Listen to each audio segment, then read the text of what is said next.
Quando os portugueses chegaram ao Brasil, nosso território já era habitado por aproximadamente 4 milhões de almas.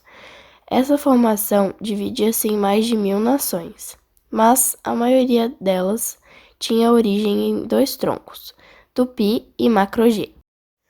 Algumas tribos conheciam técnicas e eram sedentárias. Outras não possuíam uma economia produtiva e eram nômades. Algumas tribos realizavam rituais antropofágicos. Tupis.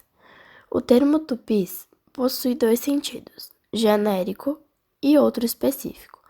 O sentido genérico do termo remete aos indígenas que habitavam a costa brasileira no século XVI e que falavam a língua tupi antiga.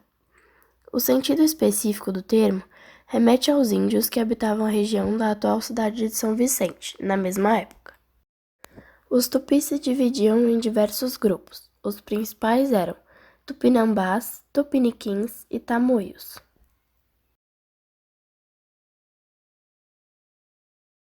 Tupinambás viviam da caça, coleta, pesca e além de praticarem agricultura, sobretudo de tubérculos, como a mandioca e a horticultura. A divisão de trabalho era por sexo, cabendo aos homens as primeiras atividades e às mulheres o trabalho agrícola, exceto a abertura das clareiras para plantar, feito à base de queimada, tarefa essencialmente masculina. O plantio e a colheita, o preparo das comidas e o artesanato, a confecção de vasos de argila, redes, etc., eram trabalhos femininos. Instrumentos de guerra, arcos e flechas, maças, lanças, eram feitos pelos homens. Os artefatos de guerra ou de trabalho eram de madeira e pedra, e dessa última eram inclusive os machados, com que cortavam madeira para vários fins. Por volta do século XVI, habitava duas regiões da costa brasileira. A primeira ia desde a margem direita do Rio São Francisco até o recôncavo baiano. A segunda ia do Cabo de São Tomé, no atual estado do Rio de Janeiro, até São Sebastião, hoje o estado de São Paulo. Esse segundo grupo também era denominado de tamoios. O termo tamoio tem dois sentidos.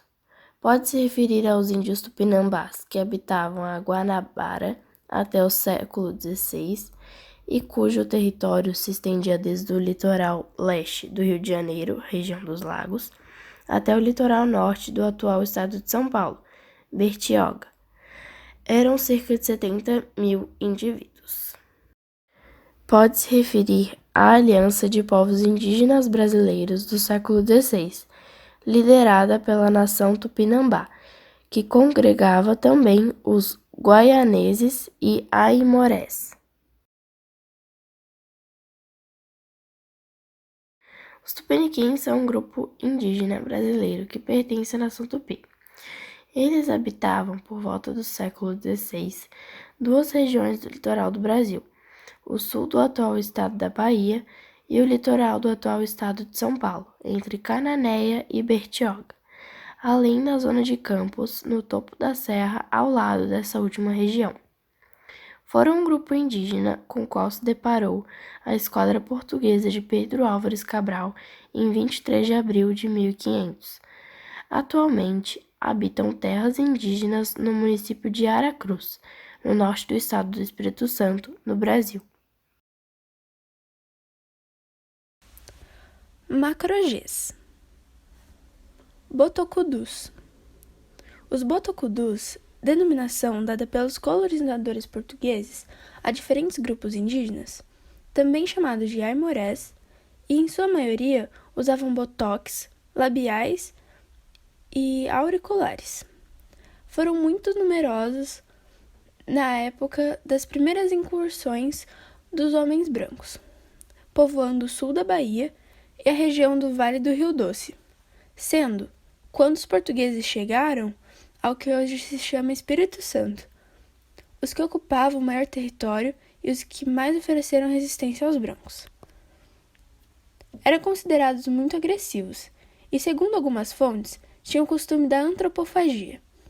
Sofreram grande perseguição do homem branco, desde a sua chegada, do século XVI, até o início do século XX. Acredita-se que atacavam as aldeias dos Goitacazes, assim como as caravanas de viajantes e as fazendas de sesmeiros, colocando fogo no que encontravam pelo caminho. Suas moradas, por conta das constantes caminhadas da tribo, eram feitas de forma rápida, geralmente utilizando de folhas de palmeira, deixando seus poucos utensílios domésticos pelo chão, no qual também dormiam. Ainda nos tempos de hoje, essa tribo vive em nudez completa, tendo como único enfeite colares feitos a partir de miçangas. Porém, antigamente, utilizavam frutas ou sementes enfileiradas, junto com dentes de animais. Goitacás. Os Goitacazes, também chamados de Goitacás e Gaitacás, habitaram a região costeira brasileira entre o Rio São Mateus, no atual estado do Espírito Santo, e o Rio Paraíba do Sul, no atual estado do Rio de Janeiro. Possuíam uma grande força física e tinham uma grande habilidade com arco e flecha. Em ocasiões festivas, cantavam e dançavam, utilizando genipapo para pintar o corpo e penas coloridas de aves como enfeites que adornavam seus objetos, utilizando-as também nas armas e no corpo, além de deixarem seus cabelos compridos e viverem nus. Alimentavam-se de frutos, raízes, mel e principalmente caça e pesca, e dotavam a cultura canibal. Trabalhavam muito o barro e tinham a tradição de enterrar seus mortos em igaçabas. Possuíam comércio com os colonizadores europeus, porém não se comunicavam com eles. Deixavam os objetos em um local elevado e limpo, permanecendo à distância.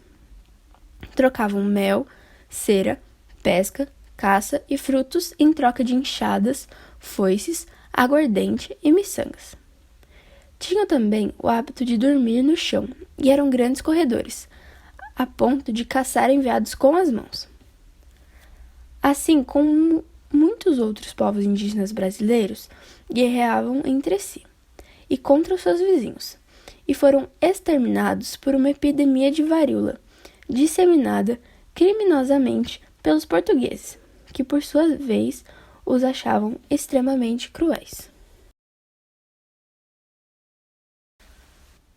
Bororós.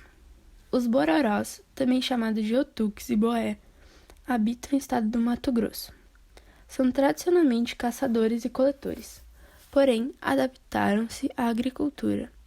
Fazem pinturas corporais em argila e enfeitam-se com plumagens. Suas aldeias eram divididas em duas partes. Esserae, a qual possuía 2 chefes hereditários, e Tugaré, que se subdividem em clãs, como deveres bem definidos, nos quais cada um possuía uma comunhão de bens culturais, dentre eles pinturas, adornos, enfeites, cantos e nomes, que só poderiam ser usados pelos membros desse determinado clã, a não ser que esse direito fosse partilhado a outras pessoas, como forma de pagamento de favores. Os antigos bororós ocidentais viviam na margem leste do rio Paraguai, onde, por serem muito amigáveis, serviam de guia aos jesuítas espanhóis, trabalhando também nas fazendas da região e sendo aliados dos bandeirantes. Desapareceram como povo, tanto por conta das doenças contraídas, quanto pelos casamentos com não-índios. Os antigos bororós orientais habitavam da Bolívia aos rios Araguaia, Mortes e Taquari. Diferente dos ocidentais, foram relatados como nômades, bravios, indomáveis que dificultavam a colonização. Sofreram várias guerras e epidemias, com um histórico de grande resistência à expansão de territórios, até sua pacificação no fim do século XIX, quando foram reunidos nas colônias militares de Teresa Cristina e Isabel e foram entregues aos salesianos para a catequese, somando 2.000 índios em 1910. Em 1990, possuíam uma população de aproximadamente 930 pessoas e viviam no estado do Mato Grosso.